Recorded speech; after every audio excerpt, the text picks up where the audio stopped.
The fantasy football season is an emotional roller coaster. How do we react when things don't go our way in fantasy? How do we respond when the player we were counting on lets us down? And what about in life? How do we respond? How do we react? How do we deal with the emotions and the emotional roller coaster that life often is for us? Let's unpack it.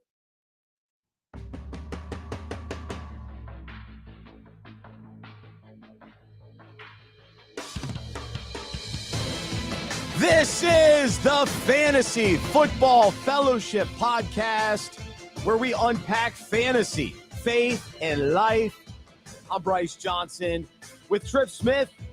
He's a pastor at Hope Community Church, and we are your fantasy coaches here to encourage you and help you win while you play fantasy football with purpose. As we provide fantasy advice, we won't always be right, but we hope we'll be convincing. We're coming to you live from the Unpacking It Ministries studio here in Charlotte, North Carolina. It is a beautiful day. I'm coming to you just after the Unpacking It golf tournament from Monday. We had a tremendous day here in Charlotte, raising money for the ministry, which allows us to offer Fantasy Football Fellowship for free to you and people around the country, different churches. And so we're so grateful for everyone that supported Unpacking It Ministries yesterday and continue to support us. And if you want to support us, you can go to unpackingit.com/donate. And we appreciate your support.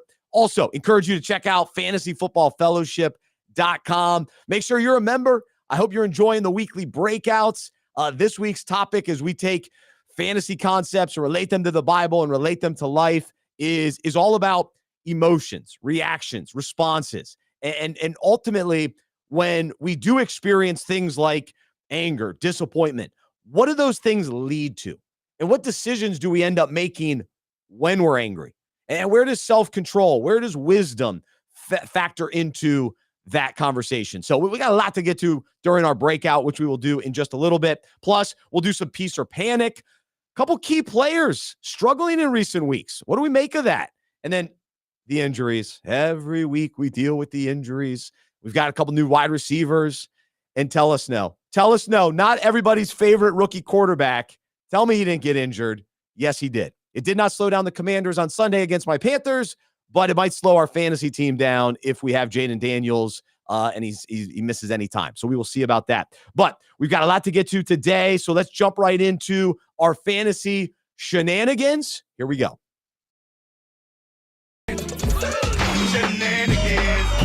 Fantasy shenanigans. Tripp, how you doing, man? You're coming off of a nice trip to Disney. You're back in the studio. How you doing? I'm great, man. I'm glad to hear you had a good time on the golf course. Yeah, I took a little extended weekend vacation. My wife went to see Taylor Swift in Florida on Saturday. And so you and Kelsey, you didn't hang out with Kelsey? Travis, he wasn't taking my calls for some reason. Okay. So didn't get to see him. Actually, interestingly enough, the last time I was down there, I did run into Jason Kelsey. And got to shake hands with him, which was cool. Asked him if he was going to take his shirt off at Disney Springs, and he kind of laughed at me and he was like, "Get away from me, you idiot." Yeah. You know? So I always love when guys come up to me and ask me to take my shirt off. So yeah, I'm sure you love that. You know, when you're kind of the co-host of a great world-renowned podcast like this, people approach you in all sorts of places, you know, so the Kelsey brothers get that and we get that. I had a great weekend, man. The upshot of being on vacation was that I got to watch the Sunday morning game, which I don't often get to do. Oh, lucky you. You got to watch Jacksonville and New England. Wow. Well, hey, real look, treat, man, huh? Look, like the circumstances surrounding the game, I think are fun to watch. It was not a good game, and Jacksonville needs to celebrate their victory because have you seen their upcoming schedule? I think that Doug Peterson is going to be the next coach to lose his job in the NFL. They're about to play Green Bay, Philadelphia, Minnesota, Detroit, and Houston 5 games in a row. They should lose all of those. I think that is 5 losses for them, and I think Doug Peterson will be gone. And then their schedule gets a little bit better at the end of the season. So too late. Too late. But maybe Trevor Lawrence and some of those guys are guys you could pick up and kind of plug and play during the playoffs. But yeah, that was the last win for the Jaguars for a while. But I will say, Tank Bigsby, when he's out there and he gets the majority of the carries, that guy is a true stud. I mean, he is a really, really good running back. So, and Brian Thomas Jr. is looks like the best rookie receiver in the NFL right now. So there's reason to be optimistic for the future. in Jacksonville. And I think Doug Peterson may be more of a problem than maybe I had previously realized. I think he's going to be gone. And so things could be looking up for the Jaguars long term, but it's kind of a lost season for them, it feels like. All right, so speaking of shenanigans, you mentioned Brian Thomas Jr., who's really had a nice rookie season, playing well for them despite kind of Jacksonville's overall struggles. You know what? Conclusion, I did a little research, and it's amazing that the wide receivers that were drafted second, so in our fantasy drafts, most of us probably took Christian Kirk first as the first wide receiver off the board for Jacksonville. Brian Thomas Jr. was second. You think about Jamar Chase, of course, went first. T. Higgins was second. Rashad Bateman was second behind Zay Flowers. And so all of a sudden I go down this list and I go, wait a second. There have been some studs that are kind of the number 2 wide receiver on some of these teams. And so T. Higgins, Chris Godwin, of course, who's injured now, Brian Thomas Jr., Rashad Bateman, Darnell Mooney, Stephon Diggs, Romeo Doubs, Josh Downs. Those are all top 20 wide receivers in the last 3 weeks based on average. And so these guys are playing really well. And, you probably went out and took Michael Pittman Jr. first, didn't think as much about Josh Downs. Well, now the last 3 weeks when he's healthy, he's great. So it's a reminder for us next year. We don't have to overlook the second wide receiver in offenses. Like, it's always nice to get the star. We want the number 1 guy in the offense. But in today's, fantasy world and NFL offenses, there's usually enough production to go around. And so those guys, especially Rashad Bateman last night on Monday Night Football, this guy's coming on. And if I'm going to be honest and confess, I wrote him off. I definitely wrote him off. He's starting to come along, and even Mark Andrews did all right for Baltimore last night. But Trip, the running backs, Derrick Henry, you can't talk about the Ravens without talking running backs. And the running backs, talk about shenanigans. They are leading the way, and it's been impressive with what Henry continues to do. I have a larger theory about this, man, and I need to go do some research to see if this is true or not. But it seems like maybe I think that in the NFL, sort of offensive and defensive production always seem to sort of find equilibrium over time.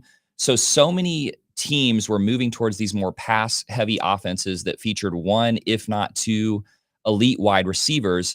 And it seems like a lot of defenses have corrected by prioritizing the cornerback and sort of the defensive backs in the draft. And you're seeing that position improve across the league. And so my theory is that defenses have risen to the challenge of shutting down some of or at least slowing down some of those elite wide receivers. And so we're seeing these running backs who are coming to the fore in a major way. And speaking of lessons that I'm going to carry with me until next season, one of the lessons I'm definitely going to take into next season is if a contending team goes out and prioritizes finding a stud running back, that they're doing that for a reason. And that's a guy that I want on my team. So Joe Mixon, Saquon Barkley, Derrick Henry, Josh Jacobs, these guys who switch teams in the offseason and who are being prominently featured in their team's offenses. Those are the kind of running backs that you want to draft. And so that's another lesson that I'm kind of storing away for next offseason. Pay attention to who are those guys who switch teams and end up on contending teams with solid offenses. I want that running back on my team next season. You were Mr. RB coming into the season. And so I think you got to feel pretty good about how that has played out through the first half of the season here. I'm loving it. One of my teams, I have Bijan Robinson and Kenneth Walker. Feels good. I'm just loving life. It's great. So yeah, it's nice to have the running backs. I'm waiting for Jonathan Taylor to get back. I need him healthy. But yeah, I mean, we're getting decent health for a number of running backs. And you just mentioned all these veteran running backs, Mixon now back healthy. Henry remains healthy. Josh Jacobs remains healthy. This is a friendly reminder. Make sure you have the backup for all those players too. Mm-hmm. Just because these guys are doing awesome through 7 weeks, don't forget about their backup. So Emmanuel Wilson in Green Bay is a name that I will continue to throw out there. You want him. So the other kind of shenanigans from the week, of course, the injury shenanigans that we continue to deal with. So this week, I mentioned Chris Godwin, nasty ankle injury last night in Monday Night Football.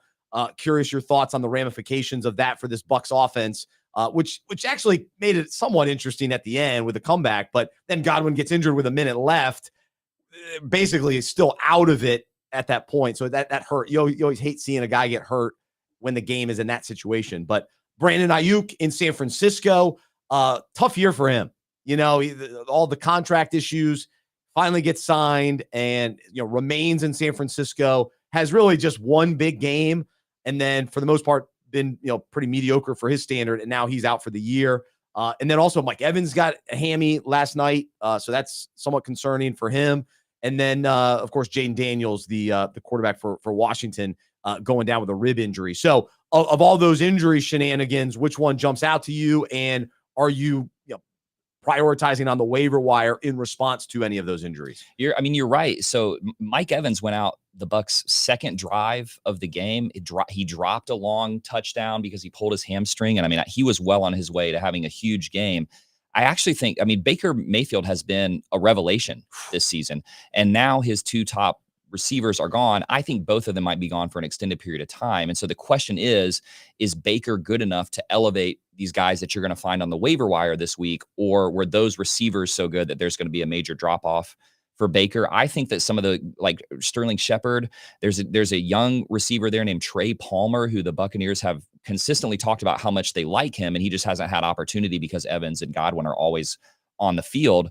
So that's an interesting injury situation that could result in some sneaky fantasy value for some of those receivers that come in if Baker really is the real deal. And he kind of looks like he is, So I'm optimistic about maybe what you could find there.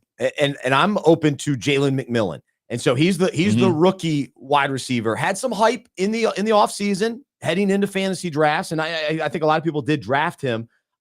He did get some opportunity when Mike Evans went down last night, but he only caught 3 of 8 targets for 15 yards. And so I think people will go into the waiver wire with that fresh on their mind, but we also have to consider the new opportunity. Right. And preparing a whole week as a starting wide receiver, maybe this sets him up. I was reading about him versus Trey Palmer. The upside is with McMillan. That seems to be the case for him. And so if you want to, swing high, go swing, big swing. Either one of them is a speculative ad. I'm not a baseball guy. I'm trying to get a little baseball, a little World Series guy. But anyway, if you want to take the big swing, McMillan's probably the guy for you. But to your point, this Bucs offense has been great.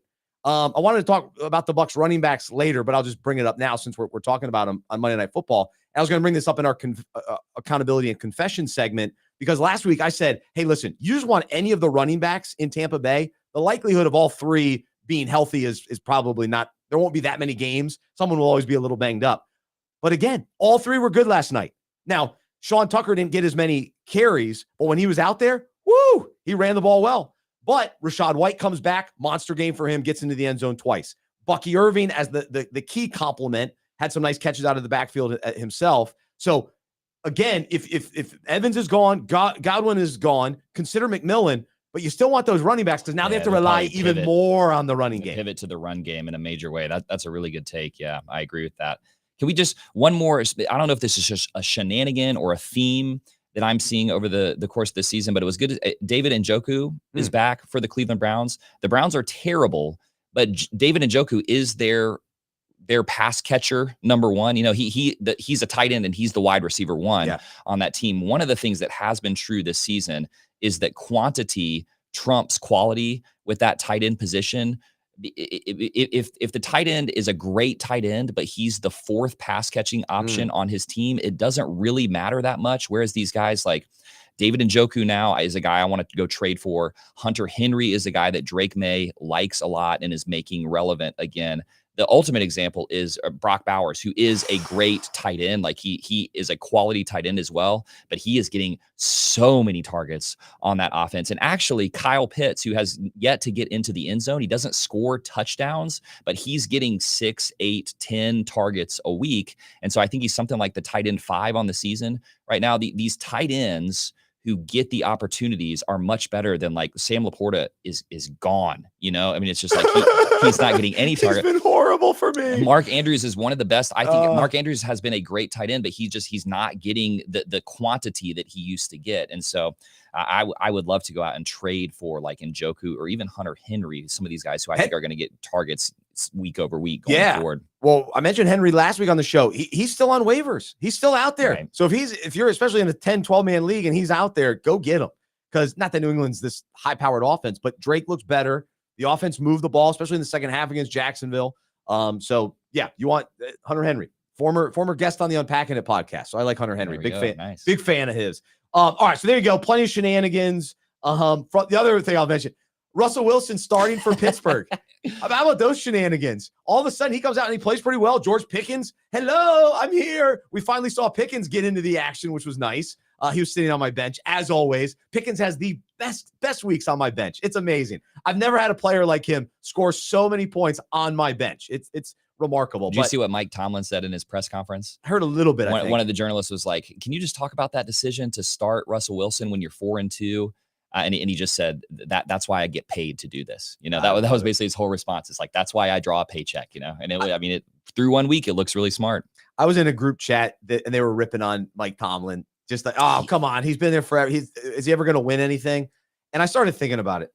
Can you imagine just the consistency of always being in the mix? Yeah. And I'm thinking about all the coaches that have been hired and fired and teams that have just been, in horrible situations over the years since Tomlin has been the head coach. I'd much rather be in the Tomlin business. He's won a Super Bowl, right? Yes. And he hasn't had a real quarterback since Ben Roethlisberger. No. So and he doesn't have losing seasons. He never finishes below 500. No. He always makes the playoffs. He's a great coach. The players seem to really respect him. They like him, but they also revere him a little bit, Mike Tomlin is a Hall of Fame head coach in the NFL. Let's face it. Only a few teams have won the Super Bowl in recent years. Right. New England and Kansas City. Right. And they throw Philadelphia in there, and there's That's Tampa. Right. But yeah, other than that, nobody wins the Super Bowl. I mean, it's such a rare thing to do. But if you're in the playoffs and you're in contention, I'll take it. So anyway, Mike Tomlin, he makes the decision. It helps Russell. It worked. They beat the Jets. Sorry, Jets. Sorry, Devontae Adams. He's not going to save the day for you. But Wilson, Pickens, I still like Jaylen Warren. I know Najee Harris had another good game, but don't forget about Jaylen Warren. I don't know if there will be a number 2 wide receiver that emerges in that offense. Maybe not. So Pickens will get some major volume. Maybe it's the tight end there. Little up and down with Freiermuth moving forward. But anyway, all right. So there you go. There's shenanigans this week. Let's get to this week's breakout topic. And this is the portion of the show where we take a fantasy concept related to the Bible and related to life. And so when you think about the fantasy football experience, you realize, wow, it's really an emotional roller coaster because fantasy football is so awesome, but it elicits a wide range of emotions. And so, in many ways, the reactions that we have, the responses that we have really determine sort of how the season goes. Because here's what's so easy for us to do. When we watch a player on our team, we put him in our starting lineup, and then he lets us down. What are we tempted to do? Get angry and drop that player. Get angry, bench that player. Get angry, trade that player. And oftentimes our emotions get the best of us in fantasy football. You especially see this with new fantasy managers that get into the game, and all of a sudden you're like, wait, did that guy just get dropped? He had one bad game. But fantasy managers just respond without really thinking about it. And they go, oh, this guy stinks. Like after week 1, this guy stinks. I'm going to cut Mark Andrews or whatever. He's gotten the end zone this week. But what happens is, our feelings are based on, the most recent results and, the results of the fantasy draft, the latest injuries, our weekly matchups, trade proposals, waiver wire claims. We can feel every different kind of emotion, either excitement, anger, disappointment, worry, regret, disbelief. It really just depends on what our circumstances are. And so the question to consider today, what do our emotions make us do? And what do we do with those feelings? And so we'll talk fantasy, but we'll also talk life. And so, we don't want to make the silly trades. We have to be, smarter than that to allow to let the negative emotions from fantasy lead to poor decision making, right? So that's the key thing. And so even on the flip side, you talk about the positive responses, the positive emotions of fantasy football. All right, when your team's doing well, how do you respond? How do you react? Does that lead to arrogance? And you go, my team is loaded, I'm good to go. And then maybe that leads to complacency. And then you don't make any changes. And you just kind of ride out your team. And you're not looking at the big picture. And so you're feeling good about yourself. Well, then all of a sudden, Jaden Daniels goes down. Mike Evans goes down. Then what? Have you responded? Have you built your depth on your roster? So those are the things that happen. So let me get tripping here from a fantasy perspective, the emotional roller coaster, making decisions based on those emotions. How do you respond? Well, I can tell you, man, that's such a great point there at the end, because I am having emotional experiences at both ends of sort of the spectrum based on some of the teams that I have this season. So I have one really solid one in my home league that I've been playing with for a long, long time that started the season off super strong. I was undefeated through like 4 weeks. I think there's a guy in the league who's just a smart, solid fantasy manager who has been working the waiver wire. He got off to a bad start, and the last 2 weeks he has outscored. He's been the leading scorer in the league by a substantial margin because he went out and he grabbed these guys like Tucker Kraft and Tank Bigsby, who I wasn't even making bids for. Boy, would I love to have those players on my bench now. Wouldn't you know it, in our fantasy football fellowship league that I'm in, it's the other end of the experience. My team, it has been terrible. And I've been making these decisions, some of which I think are rash decisions. So I rage dropped Javonte Williams a couple of weeks ago. Somebody went and picked him up, and boy, wouldn't you know it, I'd love to have him back now. So I make emotional decisions all the time in fantasy. And generally speaking, it hurts me. I gotta kind of stay calm and stay the course. The question I have for you on this point is, like, when your team starts 0-2, you're okay. You can still make the playoffs. I want to take advantage of those people who freak out when they start 0-2. When your team starts 0-7, you're not making the playoffs, So somewhere there's a demarcation line somewhere where you need to start making some pretty drastic decisions. And I wonder how you kind of regulate your emotions and recognize that moment when it comes. Maybe you never have that moment, Bryce. Yeah, I've never been 0-7. I don't think I've ever been 0-7. I don't know if I got an 0-7 team, but I got a couple that are close this year, man. No, I'm in. Yeah, well, the one league that I just can't buy a win. Yeah, I can definitely relate to that emotion of frustration, because I'm like, no matter what I do, I can't win. Right? Yeah. Jaden Daniels. All Jaden Daniels had to do was do what he normally does, and I would have won. But of course, he got injured this week. So, no, I love what you said though. The what'd you call it? A rage drop. Oh yeah, I was so mad. Is that your own? Where'd you hear that? That's a good term. I don't know if I came up with it or if it's probably predicated on when I used to play video games and people would rage quit. It's like I kind of rage quit this player. So yeah, it's a rage drop, man. That's a rage drop. I like that. That's sitting there on Tuesday night, just like mashing buttons on my phone, just out of anger. Dropping. I'm trying to think who I've dropped this year in that regard, but yeah, I can definitely relate to that. So here's the encouragement from a fantasy standpoint. As fantasy managers, when challenging situations occur, negative emotions start building. Oh, I can't believe this guy's on my team. I can't believe he continues to struggle. I can't believe he had that performance. I can't believe this, injury he's still dealing with. He's still questionable. We have to have self-control. We have to view the whole picture. We have to choose patience, and we have to react with fantasy wisdom and sound judgment. And here's the deal. The same is true in life. We experience the same emotions in other areas of life, and we are emotional people. And I'm an emotional guy, and I don't play sports anymore very often, but I used to battle the emotions as a player, and now I have to battle those as a fantasy manager, right? But I deal with it in life, in all areas of life, as a dad with 2 young daughters that have decided they're not going to listen to any instruction from their parents. And so every day, Jody and I have to determine, how are we going to respond? How are we going to react to these sweet little girls that don't like to listen at all? So am I going to respond in anger? Am I going to respond in frustration? And then what do those emotions cause us to do in life? And so if I'm driving down the road, somebody cuts me off, I get angry. What do I do next? Okay, the anger's there, starts to build. Well, then what is my reaction? What is the response from there? And then even on the positive things in life, we're in the zone. Things are rocking and rolling. We're in a good season of life. What is the response to those positive emotions? Does it lead to arrogance and pride and self, I got this, it's all on me? Or does it lead to humility and gratitude during those times and lead to the response of, okay, how can I give back? How can I serve others? Things are kind of good in my area of life. Who needs me? And so is that the response? Is that the reaction? And so as followers of Jesus, the biggest encouragement for us is that whenever we face different emotions, anger, frustration, disappointment, are we willing to pause and yield to the Holy Spirit? And are we willing to rely on the Holy Spirit, his power, his strength, and respond appropriately with self-control? So that the next decision is a wise decision. It is a sound decision. And that we don't make the rage drops, so to speak, in life. where we just, we fly off the handle, we do something silly, we do something stupid because we allowed the emotions to get the best of us. And so here's what Galatians 5:16 says in the Amplified Translation. Paul saying, but I say, walk habitually in the Holy Spirit, seek him and be responsive to his guidance.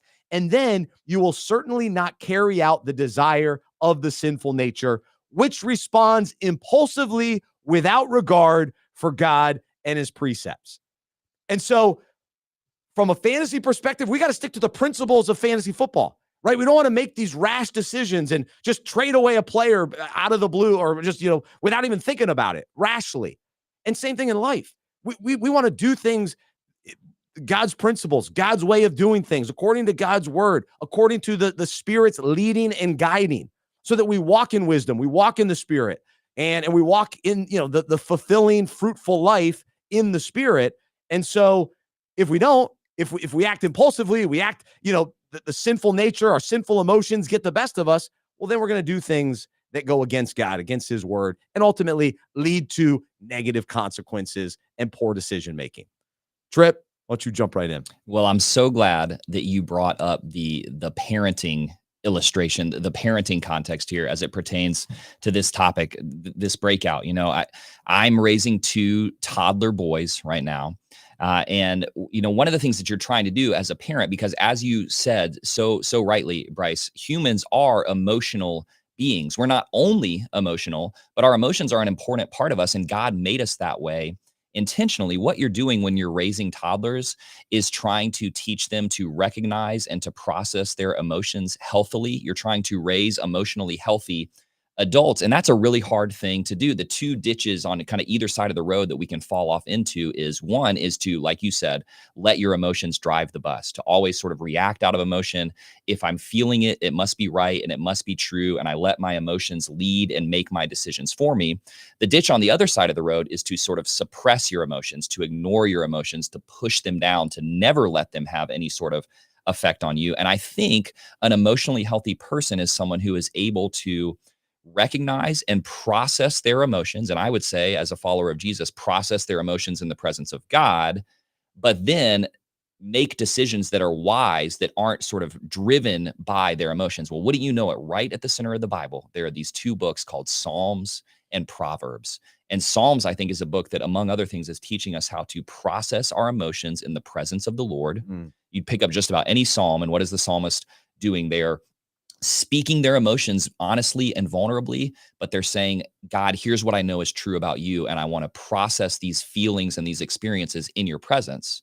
Well, what is the book of Proverbs about? It's about making decisions with wisdom and not just out of emotionalism. And so I love that. I mean, that's almost like it's the dead center of the Bible. It's almost the heart of the Bible. I love it. No, that's a great perspective, and we'll jump right into a couple verses from Proverbs. So Proverbs 29:11 says, a short-sighted fool always loses his temper and displays his anger, but a wise man uses self-control and holds it back. And so we need to operate with self-control and go, man, all right, I don't want the anger to get the best of me here. And then Proverbs 3:21 says, my son, do not let wisdom and understanding out of your sight. Preserve sound judgment and discretion. And so discretion, discernment, like those types of things, that's what we have available to us as followers of Jesus. Again, when you bring our emotions to the Lord and Lord, help me to make the right decision. Help me to respond rightly. But what happens, things happen so quickly. And so, you're driving down the road, it happens quickly, but we have to get into the habit and the routine of walking habitually in the Holy Spirit and yielding to the Holy Spirit and going, all right, I'm about to get angry. I'm frustrated that person just pulled out in front of me, but I'm going to let it go because I'm not going to let that person steal my joy. And then sometimes I'll get angry because I don't like when people they think that they're more important than me, that they think they should drive ahead of me. Like wherever they're going is more important than where I'm going. And that bothers me. Right. So, but sometimes in the moment, I actually address that and sort of, have that conversation, I guess, with the Lord, with myself. But all right, let me let that go. Maybe that's okay. Maybe that's my own pride coming in here. And you know what? They don't know who I am. It doesn't matter. It's fine. It's okay. So those are the kind of things, though. Are we considering it, or are we just, letting emotions kind of run the show and in a negative way, negative emotions. And so going back to, just like in fantasy, we have to avoid making, impulsive trades or dropping players out of frustration. And so we have to avoid making impulsive decisions based on our emotions. And so we have to pause, we have to consider, we have to pray. And when we do start to feel them pop up, the negative ones, we have to replace them too. So we have to replace the negative emotions with positive emotions. And we can do this when our thoughts are connected to the understanding of truth and the truth of the gospel. And so when we walk with Jesus, we rely on the power of the Holy Spirit and remind ourselves of God's power, his faithfulness, his goodness, his grace, and his kindness. All of a sudden, those negative emotions are replaced with gratitude, humility, contentment, joy, peace, and hope. And then again, that's how we live this fulfilling, fruitful life, making wise decisions, living with self-control.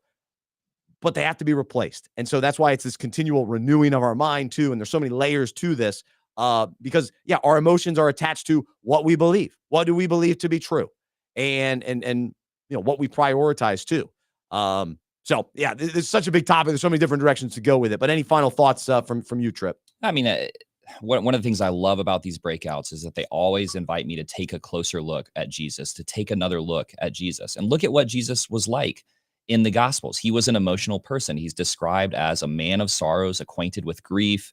There was time that he displayed anger. There was time that he showed great joy, but he was also a self-controlled person, a wise person, a measured person.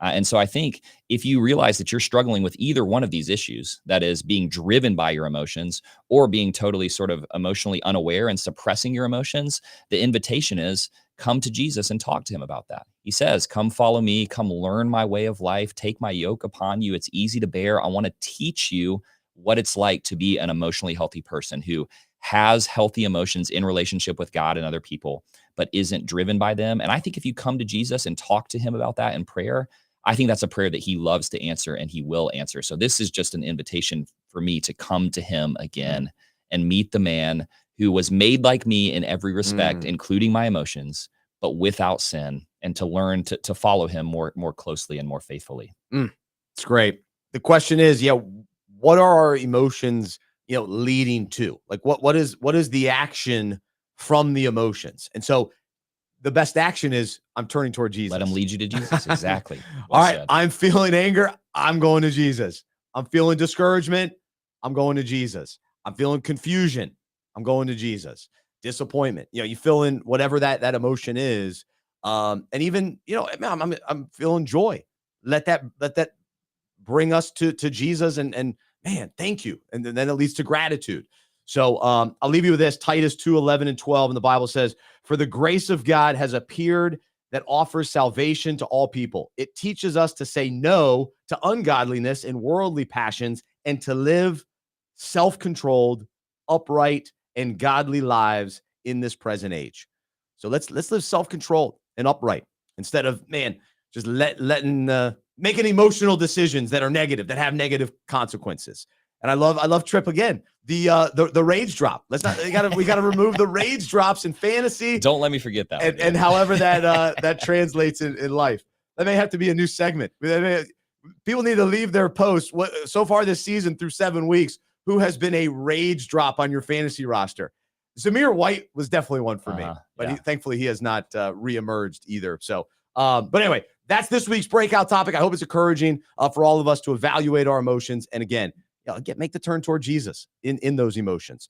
So, love the encouragement to go check out Psalms, Proverbs. Those are really daily opportunities for us to get that encouragement in that regard. All right, let's jump into, we'll skip accountability and confession. I've already confessed a few things today. Let's jump to peace or panic, and we'll get going there. So the first player I got to throw out there, we haven't talked a lot about him this season, but Patrick Mahomes, because we just know he's great, but in fantasy, he really hasn't been very good. He's QB 22. The Chiefs are undefeated, but the rest of the way, do you want Patrick Mahomes as your starting quarterback on your fantasy team? Absolutely not. No, it's an easy no So it's an easy panic for you. I saw somebody this week who figured out how to package Patrick Mahomes with a couple other players and go get Josh Allen. I think it was one of those name value trades. Wow. And if I could take Mahomes and get like a top 6 guy, I would do that in a heartbeat. And here's the problem, okay? The Chiefs are what, 6-0. The Chiefs are 6-0. Andy Reid is the best coach in the NFL. I still believe that Patrick Mahomes is one of the best real life quarterbacks in the NFL. There's no question that they're making the playoffs at this point, and all that they are thinking about is a Super Bowl. So you've got an elite coach, you've got a really good defense, and a team that is playoff bound and is only thinking about the Super Bowl. So they're going to continue to do what they have been doing. He will have weeks where he pops, and I think that he will play better than he has been playing. But there's no reason to expect that you're going to get these sort of 350-yard, Patrick Mahomes has to sling it around and the offense has to carry the team for them to win games. That's not who the Chiefs are right now. If I was a dynasty guy and I could maybe acquire, I think that he'll have better seasons ahead. This is not who he's going to be for the rest of his career, but this is what they're doing to win games this season. And they don't need to do anything differently because they're 6-0. They're just not in the shootouts because their defense is so good. So that's the thing for me is I want offenses from a fantasy standpoint that are going to be in shootouts that have to score a lot of points to win games. And it's crazy to think that the Chiefs aren't really in that situation. So I'm with you on that. All right. I don't know how you transition. This is like the opposite. The New York Giants. All right. So we got a few weeks there where all of a sudden Giants players started being fantasy relevant. Now Malik Neighbors kind of burst onto the scene and he goes out. And then Darius Slayton fills in for him. He had a couple big weeks. And then Devin Singletary had a few moments early in the season, I guess. And then he got injured. And then this running back, Tyrone Tracy, came out. Had 2 monster weeks. I am on the Tyrone Tracy bandwagon. And I'm begging you, Giants, please go to him. And so the question is, if you own Devin Singletary, is it peace or panic on him? I've already made it clear where I stand. What about for you? Panic. It's panic, and it's panic about the whole Giants offense, maybe with the exception of Malik Neighbors. Just Daniel Jones, they've played a few pretty bad defenses over the last 4 weeks. Fool's gold. Yeah, it was a little bit of fool's gold. He's hyper targeting Malik Neighbors, but I think that at some point, now they get to play the Panthers in week 10 right before their bye. So if Daniel Jones can hold on to till then, that buys him a few more weeks. I think at some point Daniel Jones is getting benched and probably Drew Lock is coming into the game. And I just don't think that there's any reason to expect the Giants offense to be good this season. So again, there'll be these pop weeks where one of the running backs is relevant. I still think you can probably start Neighbors, but no, I'm out on Devin Singletary. And really, I'm not super optimistic about Tyrone Tracy either rest of the season. So I'm going to stay on the Tracy bandwagon. All right. I'll stay on that one. I might put him in my lineup. He looks like a good player, and they're going to have to use their good players. Unfortunately, Daniel Jones is not one of their good players, and so that's a couple of weeks ago, we were like, wait, can you pick up Daniel Jones as your quarterback? The whole offense kind of stalls. Wild. Yeah. When he stalls, and he stalls often. All right. Another NFL team that has been a roller coaster ride on what to expect from a fantasy perspective, the New Orleans Saints. Now, I've been very clear. I have been out on the Saints. All right. So I can't say it enough. But Alvin Kamara last year was during the final part of the season, he was number 3. So he was the 3rd best running back kind of down the stretch last season. And so far this season, he's been number 5 through the first 7 weeks as far as fantasy average goes. However, the last couple of weeks, he's been held to, I think, under 65 yards. The Saints have, stalled out without Derek Carr. And so that's sort of the information. Like, okay, Kamara was great last year. He's been good at the beginning of the year. Do I trust him the rest of the way? Peace or panic, Alvin Kamara? I think peace. And actually, I think there's a little bit of a buy low window for Kamara, Olave, those 2 guys in particular. Because I think what we're seeing this season, those first 2 weeks notwithstanding, is that when the Saints' top players are healthy, they are a functional offense. Okay, they're not an elite offense like they looked like maybe for a week and a half at the beginning of the season, but they're a functional offense. And so Derek Carr, I think they've said he's going to miss 1 more week and then he should be back in week 9. I think Olave comes back this week. And when those guys are in, things open up a little bit for Kamara. So when I say buy low, I'm not saying buy low on what their perceived value was at the beginning of the season.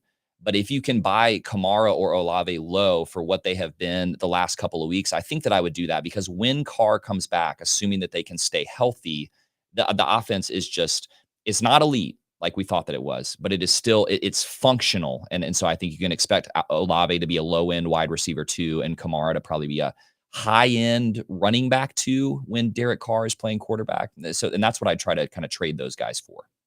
All right. You disagree. I can tell from your face, but I think that's true. I'm going to let you just stick to your take, but you use the word I'm going to we. go out and try to do it after. I'm not a part record. of the we. There's no we. Yeah, sorry, I believe those things that I just said. I'm going to go try to acquire them to hold myself accountable to that take, because I think there's a little bit of a buy low window. Okay. It's a fair take. I understand your thought process there, but Dennis Allen is still their coach, and they're still the New Orleans Aints. After that Thursday night game against Denver, that was embarrassing. There is the Dennis Allen to me, that was the end of the Saints. That was the end of the Aints. You saw that the bags were back on the head. Denver might be the best defense in the NFL, man. Oh. I mean, yeah. Denver's tough. And you know what other team makes it just a horrible game?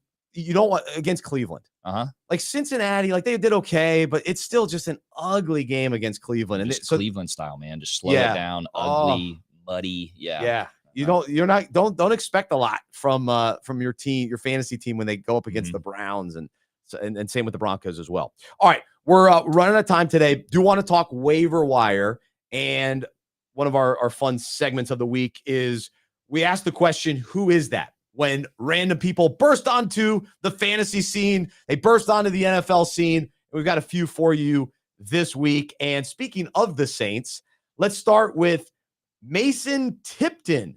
6 catches, 45 yards for the Saints, trying to come back in that Denver game. Seriously, who is that? Come on, are you going to tell me who that is? And then how about with Olave out, they also had Cedric Wilson, 6 catches, 57 yards, and a touchdown. Come on, seriously, who is that? Come on, are you going to tell me who that is? All right, so as bad as the Saints were, they were trying to come back in that game, so they started throwing a lot. So both those guys did get some catches, so good for them. I mentioned a couple weeks ago, Cedric Wilson was a guy when he was on Dallas that I thought had a lot of talent. He's now 28 years old. It's never really happened, but maybe there's a glimpse there. So if there's any Saints players that I might come around on, it is Cedric Wilson. He never panned out in Miami, but I look at him out there and I go, oh, that guy's a pretty good receiver. But it just hasn't fully translated. They never needed him to pan out in Miami, right? And so they kind of need him on the Saints right now. So and he was one of these guys that was touted as having some potential when he was early in his career. So, all right. Speaking of Cedric, that reminds me of Home Alone 2. Cedric Tillman for Cleveland gets the start without Amari Cooper, ends up with 8 receptions. What do we think about him? On, seriously, who is that? Come on, are you going to tell me who that is? I actually don't know who this is. And I didn't watch a lot of that Cleveland game, so I don't know who Cedric Tillman is. I mean, I think is it just his second season? And it's either his second or third season. I think last year was his rookie year, and he was another, this is his second year, and he was highly touted coming like out of the draft, So again, now that Cooper is gone, it clears the way for him a little bit. I don't think Jerry Jeudy is not the answer. Njoku is going to continue to get a lot of targets. Jeudy. But I do think Tillman is a speculative ad. If he's on waivers, you put him on, you make a low bid, you put him on your bench and see what happens there, because I think he could end up being, I mean, again, these are nasty decisions, right? These are gross decisions. But now that Amari Cooper is gone, somebody is going to step in and at least take some portion of that role. They're not as good as Amari Cooper, but Cedric Tillman was a guy with some potential coming out of college. So. Interesting. Yeah, we haven't even mentioned the Deshaun Watson injury, and so we'll see if they stick with DTR. He got the second spot over Jameis Winston. We'll see if that continues as the season goes on too. Because if Winston's out there, they'll at least fling it around. They're going to throw it down the field. Yeah, he can do that. We've seen that plenty. All right, last, who is that? Ben Sinnott. He had 2 catches, 6 yards, and a touchdown. These were his first 2 catches of the season for Washington in their blowout against the Panthers. Come on, seriously, who is that? Come on, are you going to tell me who that is? All right, I actually drafted him. He's not still on my roster, but I did buy the hype coming out of Kansas State. I like his potential, really talented receiver or tight end catching the ball. And as the season goes along, Zach Ertz could be faded out, and Ben Sinnott, I think that's how you say his name, he should be more and more involved. It may not happen until next year, so you don't have to go run to get him on waivers, but he's a name we should all be familiar with. Keep an eye out for that, especially if Ertz gets injured. This Washington offense is awesome. Yeah. Even Marcus Mariota, now again, it's the Panthers' sorry defense, but Mariota came in, they kept rolling. So do you remember who was behind Zach Ertz last year on the depth chart? A guy named Trey McBride. A guy named Trey McBride, and Ben Sinnott, another one of these guys that they said this is going to be a good tight end in the NFL. It was week 8 when McBride scored 20 points, and he never looked back. He supplanted Zach Ertz, and I think that by the end of the season, Sinnott will be playing over Ertz. I think there's a good shot at that for sure. All right, well there you go. The other waiver wire, my encouragement for the waiver wire. Get the guys a week before. And you know who I got a week before? Tua.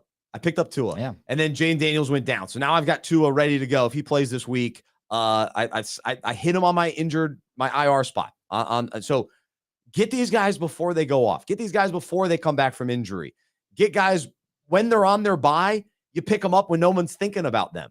So that's the encouragement as you head into this week's waiver wire. I think I'll go Jalen McMillan with Tampa Bay. I think that's my top priority this week. And then again, don't give up on Roschon Johnson in Chicago, Emmanuel Wilson in Green Bay. I still like the Bucs running backs with Sean Tucker and Bucky Irving. So those are a few names. Also, with the Dolphins playing better, Jalen Wright. I think he averaged like 6 yards a carry. He didn't get a lot. Achane and Mostert are healthy for now, but we know their injury history. Jalen Wright's the third running back in Miami, another player to keep your eye on. Go make sure that Jawan Jennings and also Ricky Pearsall are not on waivers in your league. Those are guys that may already be owned, but now that Ayuk is gone, one of those guys is going to have to step up and play a little bit more. I kind of think it'll be Jennings, but Pearsall was drafted in the first round, and then he got shot right before the season started. So he's on that Brian Robinson career trajectory. That's right. He got shot, but he's going to come back and hopefully be healthy, and he could step into that kind of second wide receiver role there. So and Debo's always in and out of the lineup too. Right. So yeah, one of those guys you can definitely consider him. We'll see if CMC comes back. That's still a mystery. They need him to come back. Jordan Mason played, but they didn't play great against Kansas City. That was a tough game for them. So that Kansas City defense, another one of those. You don't want your fantasy players going up against the Chiefs defense. It's tough. All right, there you go. For Aaron, for Trip, great show. I'm Bryce. I'm a fantasy manager and sports fan who follows Jesus. I believe in the good news that he died on the cross for my sin. He was resurrected, and through faith, I've been saved by his grace. I hope that is true for you as well, and I hope you'll join me as we live life as fantasy managers who follow Jesus together. Let's react well. Let's handle our emotions by turning to him. Have a great week. We'll talk to you next time right here on the Fantasy Football Fellowship Podcast.